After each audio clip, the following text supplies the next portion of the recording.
Albert's fear sort of made me more daring. After I got my award for famous last words, I'd use it to join Psychos R Us. This situation was so insane that I started to think it might work. We turned a corner and saw a zombie woman sitting on the ground. She had 2 candles, a bag of charcoal, and a cigarette lighter. 4 items, 2 hands. She couldn't decide which 2 items to hold, so she kept picking up 2 of them, dropping them, and picking up another random pair. I looked over at Albert and tried a little telepathy.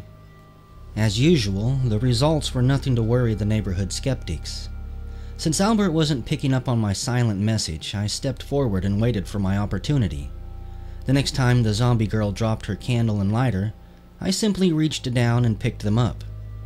Now that I'd solved the zombie's quandary, she got up and stumbled vaguely down the aisle with the other candle and the charcoal.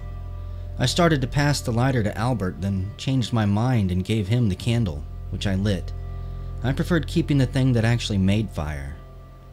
Playing somewhere in the back of my head were all those old horror movies, where the one thing monsters fear is fire. When I was a kid, sneaking those movies late at night when everyone else was asleep, I never thought I was boning up on documentaries. At least I hadn't used a hammer and stake yet in fighting these bastards, but I intended to keep my options open. We staggered down the aisle, trying to look suitably undead, and headed for the produce section. We quickly grabbed plastic bags and filled them with the most disgusting remains of lemons and limes we could find.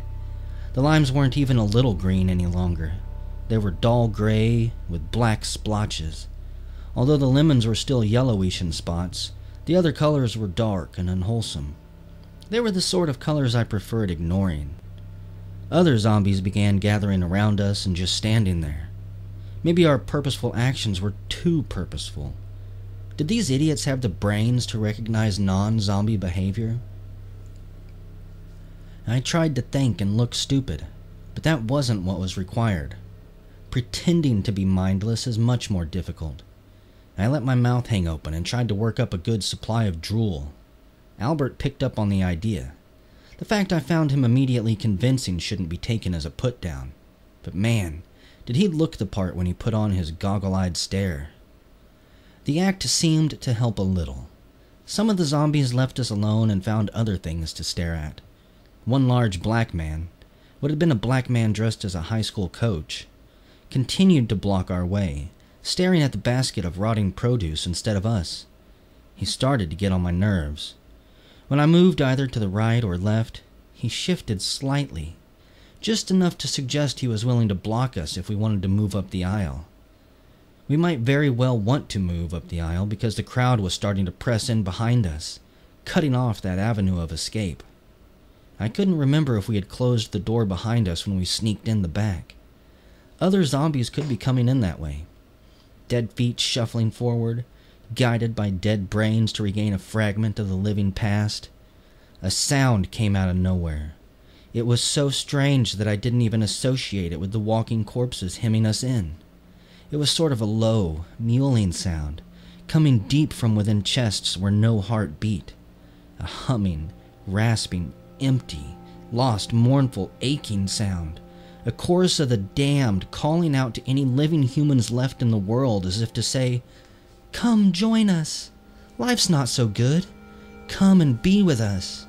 We're lonely for company. You can still be yourselves. The habits of a lifetime do not disappear only because life has spilled out. If you loaded a weapon in life, you can still do it in death. The routine will survive. All that will be burned away is the constant worry to prove yourself. Make distinctions, show pride. Judge not. There is no point when you're dead." I wanted to scream.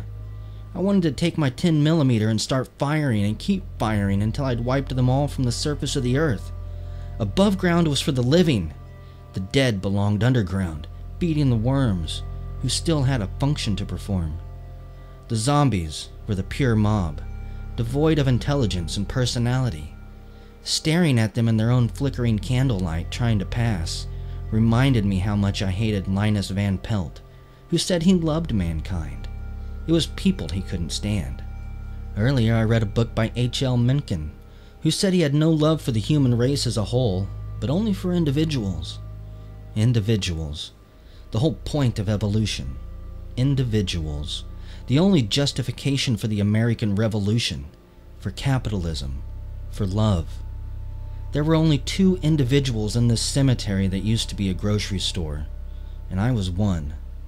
The other gestured at me that the basket of rotten citrus was full, and we should be leaving, if we could find a path through the wall of pale, stinking, shambling flesh. Albert took the lead. He picked up one of the limes and threw it up the aisle. It was a long shot, but it paid off when an ancient memory reached out fingers like a groping zombie and touched something in the coach's brain. He turned and shambled after the lime like it was a thrown ball. We followed in the wake left by the big zombie pushing through the crowd. By the time the coach reached the lime, he had forgotten about us, which is saying it stronger than I intended. We were merely a series of impressions, of light and sound distracting the zombie for a brief moment. The front door beckoned. It was standing wide open, so we didn't have to worry about the power. A fire was burning somewhere down the street, marking the path we would take if we made it outside. Our last obstacle was the long line at the checkout. Believe it or not. A zombie woman stood at the cash register responding to old job conditioning, as the others had fallen into the role of shoppers. She stood behind the counter, banging on the keys of the register with a clenched fist. The sight was too much, too friggin' bizarre, even after all that we had seen. I laughed. It wasn't very loud, and I managed to choke it off at about the half-chuckle point. But it drew attention. Maybe the shred of a brain that still functioned inside the ex-cashier's head was back from its coffee break, but she stopped banging the keys and looked at me. Then she opened her mouth, disgorging a cockroach that had been making its home there. A gap in her neck revealed the probable entrance to the bug condo. Then the bitch made a sound. It was a brand new sound, a kind of high wailing that drew the attention of the others. She was doing a call to arms, and the wondering eyes, listless bodies, jerking limbs, and empty heads responded. They finally noticed us. "Run!"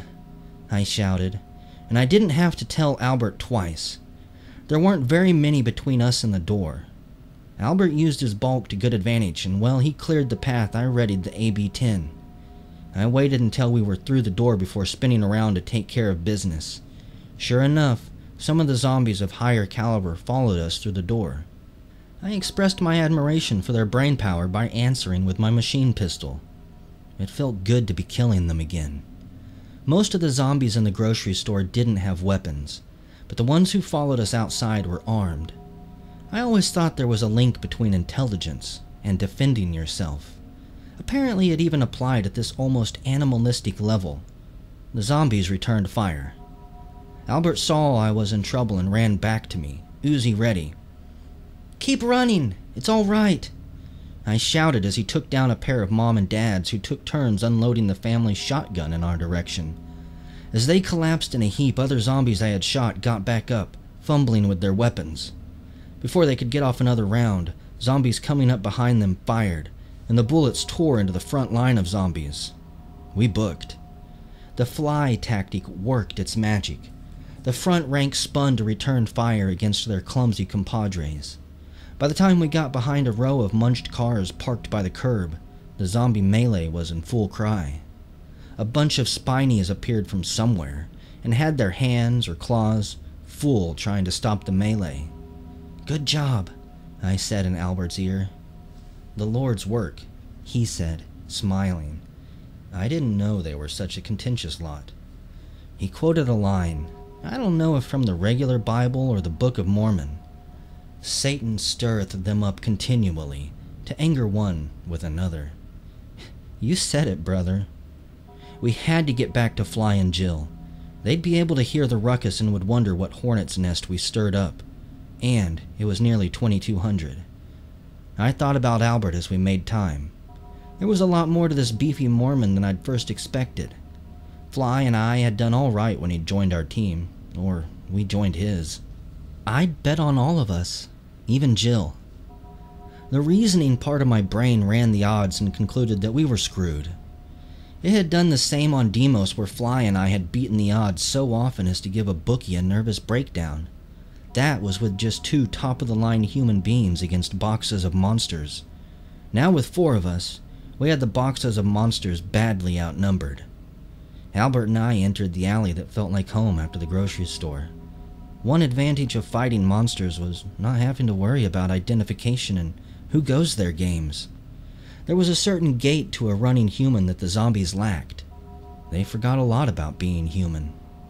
Fly sighed and shook his head, somehow managing to say, "I can't take you anywhere," and "Welcome back," simultaneously without speaking a word.